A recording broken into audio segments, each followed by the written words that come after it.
दोस्तों आज की बहुत बड़ी खबर, इंडिया और चाइना आपस में बहुत तेजी से ना सिर्फ करीब आ रहे हैं बल्कि दोनों के बीच जो है 2020 में गलवान घाटी के बाद टूरिस्ट वीजा और ट्रेड वीजा जिसको हम बिजनेस वीजाज भी कहते हैं सस्पेंड हो गए थे और ठीक 5 साल के बाद इंडिया ने एक बहुत बड़ा फैसला किया है, चाइना को लेके तमाम वीजाज पॉलिसीज को जी रिन्यू किया है और अब इंडिया चाइना को वीजा दे रहा है, टूरिस्ट वीजा भी दे रहा है, इसके साथ साथ ट्रेड वीजा भी दे रहा है। चाइना और इंडिया की दोस्ती पहली बात तो ये नहीं है। अच्छा। चाइना के अपने मफादात हैं पाकिस्तान में भी और भारत में भी। चाइना कभी भी अपने जो है वो किसी से दोस्ती करता है तो अपने मफादात की बेस पे करता है। अगर पाकिस्तान से भी कर रहा है तो कहें कि जो ये हिमालय से ऊंची है, ये समंदरों के नीचे जाके है, तो ये दोस्ती नहीं है, मफादात की बात है। तो भारत के साथ अपने मफादात देखता है। बेसिकली चाइना एक ऐसा कंट्री है जो कि बिजनेसमैन कंट्री है, तो बिजनेसमैन जो है वो अपने मफादात को देखता है, ना कि किसी तीसरे की लड़ाई में आता है। तो भारत के साथ आप ये कहें कि ताल्लुकात की कुर्बत आ रही है तो वो अपने मफादात इंडिया ने खोले ना चाइना के वीजे, इंडिया नहीं बंद किए थे 2000 में। अब इंडिया क्यों चाइना को इतनी प्रेफरेंस देता है जबकि सबको पता है कि इंडिया चाइना ने पाकिस्तान को जेट एंड सी दिया, JF-17 थंडर के लिए उन्होंने प्रोजेक्ट जो था उसमें उसको उन्होंने काफ़ी हेल्प आउट किया।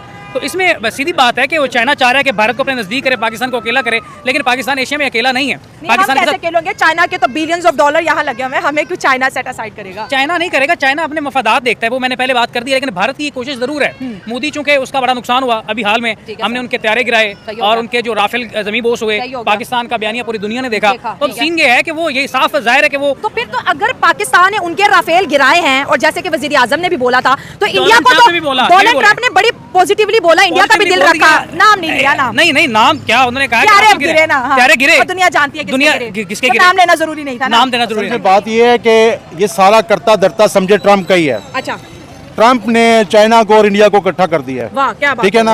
अगर ट्रंप बीच में मुदाखलत ना करता, ट्रंप अगर पाकिस्तान से दोस्ती ना करता, ट्रंप दोगली पॉलिसी ना करता तो कभी भी चाइना और इंडिया करीब नहीं थे। और इंडिया तो अब चाइना का बड़ा खिलाफ हो गया था हमारी जंग के बाद। जब हमारी चाइना ने सपोर्ट की है ना, इंडिया तो कह रहा था कि असल दुश्मन तो हमारा चाइना है। नमस्कार दोस्तों, मैं हूँ आरजू और रिएक्शन विद आरजू में आपका स्वागत है। तो आज हमारा जो विषय है बात करने का वो है भारत और चाइना के बीच में जो वीज़ा हैं वो फिर से शुरू हो गए हैं।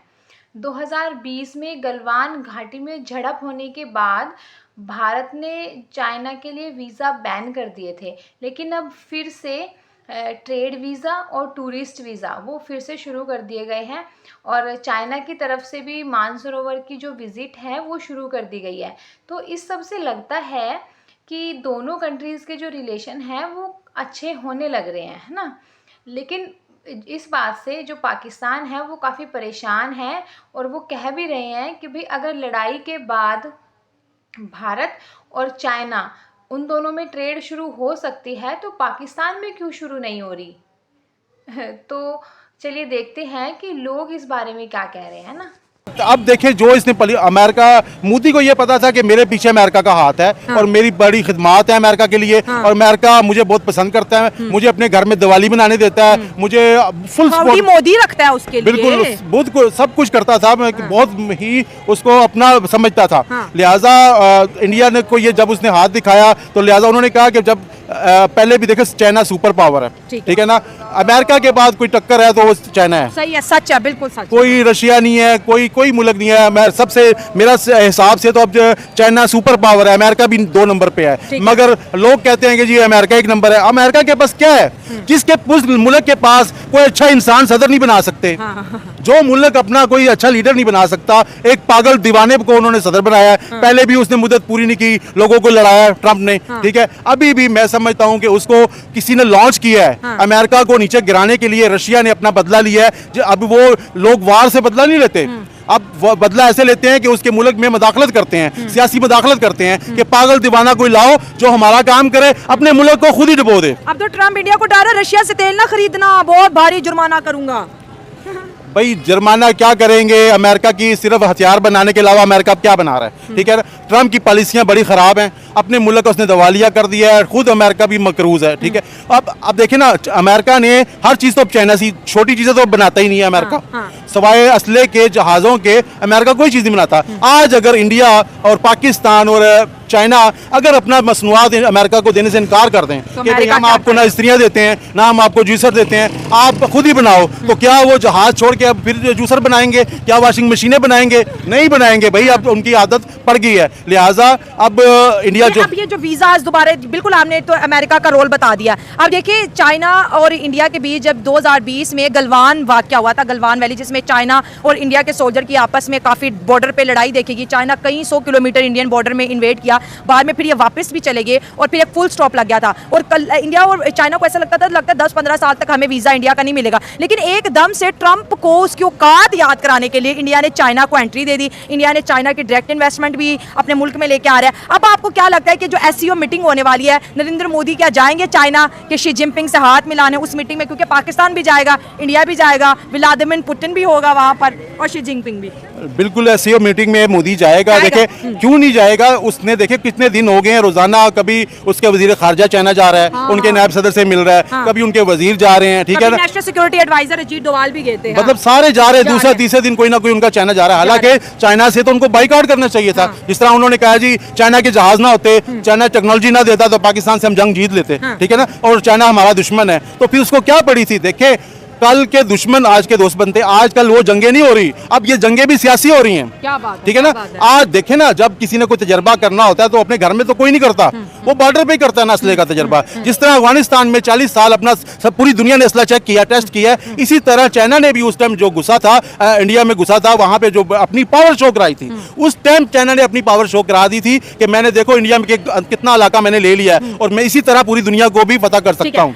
लेकिन मेरी बात सुने, इंडिया को तो यहाँ पे भारत को सपोर्ट करते हैं, जो उनके बयानिए की तशहीर करते हैं, वहाँ उनको जरूर शिकस्त हुई है यहाँ पे कि भारत बड़ी इंपॉर्टेंट बात यहाँ पे हमने एक और चीज भी ऐड ऑन कर लें।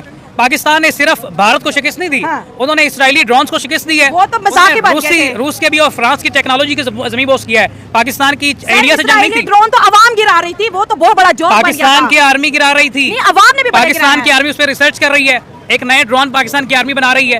आप ये बात करें ना कि पाकिस्तान उस पर जो है मुकम्मल तौर पे उस पर इन्वेस्टिगेट कर रहा है। मतलब मैं ये कह रही हूँ कि जो ड्रोन पैनिक फैलाने आए थे वो बिल्कुल जोक बन गया था। वो ड्रोन ने कोई ऐसे तबाही नहीं बनाई और उनको टारगेट से पहले गिरा दिया।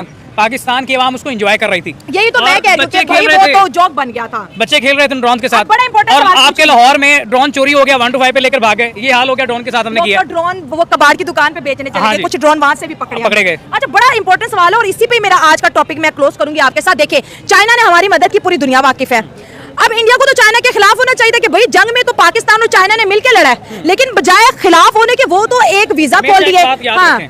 हमारे पंजाब में एक मिसाल दी जाती है, किसी की दुश्मनी करके आप उसको पूरा ऑब्जर्व नहीं कर सकते। आप किसी को ऑब्जर्व करना है, उसके साथ दोस्ती करें, उसके साथ खाएं पिएं। आप फिर उसको ऑब्जर्व करते हैं, फिर आप देखते हैं उसकी कमजोरियां क्या हैं। चाइना बड़ी अच्छी गेम कर रहा है, पाकिस्तान के साथ खड़ा है, पाकिस्तान के साथ उसके प्रोजेक्ट चल रहे हैं, लेकिन यहाँ पे भारत की शिकस्त को हम एंजॉय कर रहे हैं और दोबारा भी खड़े हैं।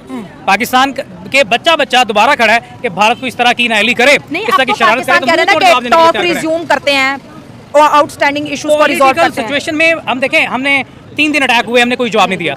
हमने इंटरनेशनल सतह पे अपने बयानी को मजबूत किया, हमने दुनिया को दिखाया कि हमारे साथ ये ज्यादती हो रही है, और दुनिया को हमने दिखाया कि ये देखें भारत हमने कुछ कर रहे हैं। अगर हद से क्रॉस हुए तो मुंह तोड़ जवाब देखेंगे। फिर हमारे DG ISPR ने कहा वेट फॉर आवर रिस्पांस, फिर ये कहकर गए कि वेट फॉर आवर रिस्पांस, तो अब इंटरनेशनल मीडिया इंतजार करता रहा। फिर दोबारा प्रेस कॉन्फ्रेंस का, हमने प्रेस कॉन्फ्रेंस नहीं की, हमने उनके अंदर घर में घुसे हैं। जैसे इलामा खादम हुसैन रिजवी साहब कहते थे कि आया गौरी, फिर गौरी भी गया है, शहीन भी गया है, फिर हतफ भी गया है, फिर तबाही मची है, भारत की हमने बैंड से बजाई है, फिर भारत कदमों में आया है। फिर डोनाल्ड ट्रंप के पास क्यों भाग गए? पिछले 1 महीने से वॉर पे मैंने इतनी को वीडियो बना दिया, हर आवाम का यही जज्बा था जो आज आपका, ठीक है। जाहिर है एक पैट्रियोटिक फीलिंग होती है और बंदे के अंदर होती है। हम भी पाकिस्तानी भी हैं। मैं इंटरनेशनल प्लेटफॉर्म पे पाकिस्तान की आवाज़ भी बनता हूँ। मेरा नाम उसामा जाहिद है, लोग मेरे जानते होंगे। तो पाकिस्तान की आवाज़ हम BBC, अल जज़ीरा पे, स्कैंडिनेवियन न्यूज़ पे ऑलरेडी हम उठा रहे हैं। पाकिस्तान के बयानी की वजह से उठा रहे हैं। इसी वजह से हम ये बात करते हैं कि पाकिस्तान ने जो जवाब दिया है ये सिर्फ भारत को नहीं था, पाकिस्तान की भारत के साथ जंग ही नहीं थी। असल में इसराइल की ईमा पर ये जंग शुरू हुई और हमने इसराइल को शिकस्त दी है, ना कि भारत को दी है। ये बहुत बड़ी बात बोल दी आपने। ये हकीकी बात है, ये हकायक वो हैं जो लोगों से छुपाए जा रहे हैं। बेसिकली इसराइल ये चाहता था कि वो पाकिस्तान की एटमी तंसीबात पे हमला करे।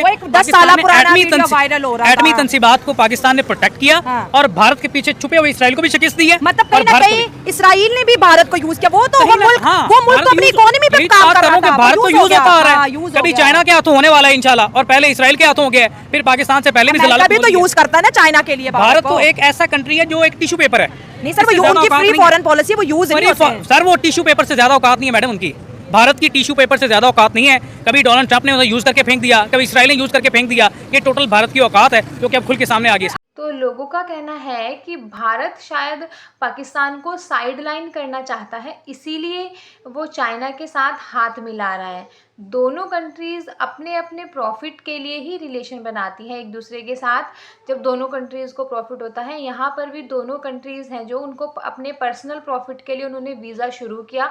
लेकिन अगर पाकिस्तान सच में भारत के साथ मतलब अपना प्रॉफिट चाहता है तो उसको भारत के साथ अपने रिलेशन बेहतर बनाने के बारे में सोचना चाहिए, क्योंकि जितनी सस्ती और फ्रेश चीज़ें भारत पाकिस्तान को प्रोवाइड करवा सकता है ना, वो चाइना कभी नहीं करवा पाएगा। और जो पाकिस्तान के पैसे बचेंगे वो अलग। तो आज के लिए इतना ही। जय हिंद, जय भारत। आप लोगों को वीडियोस पसंद आती हैं तो लाइक, शेयर और कमेंट करिए और चैनल को भी सब्सक्राइब कीजिए। Thank you.